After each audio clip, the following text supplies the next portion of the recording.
فمن زحزح عن النار وادخل الجنة فقد فاز وما متاع الحیات الدنیا الا متاع الغرور. صدق اللہ العظیم.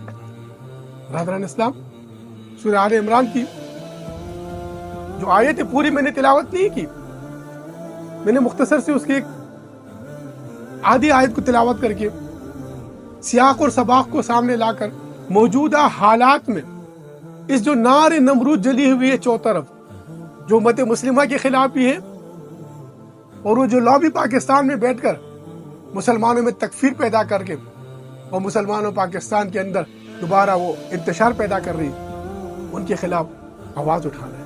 آئیے آپ میرا ساتھ دیجیے، آئیے اپنی رحمت کا وہ خطرہ بنیے.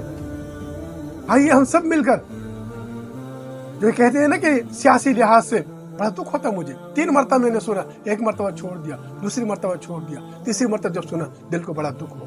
کہتے زمین کو گرم کر دیں گے. یہ سیاسی لحاظ سے سیاسی بات کیجیے، خدائی بات نہ کیجیے. آپ کو سیاست سے، یہ دجالی سیاست کا خدائی دعوے سے نہیں ہے.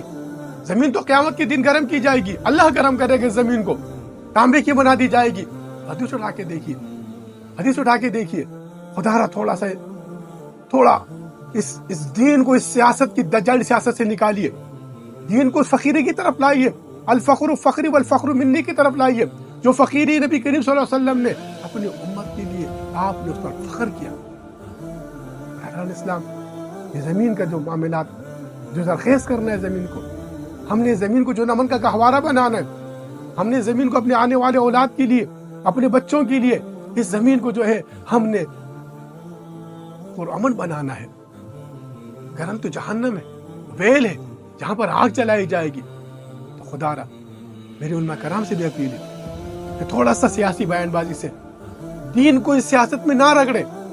یہ دجالی فتنے ہے سیاست، یہ سیاست جو ہے اس کا دین سے کوئی تعلق نہیں. یہ موجودہ سیاست کیا ہے؟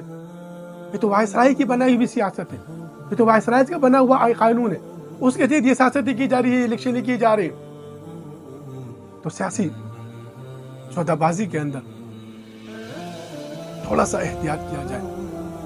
میری اپیل ہے تمام علماء کرام سے کہ اس سلسلے میں اپنا کردار ادا کریں.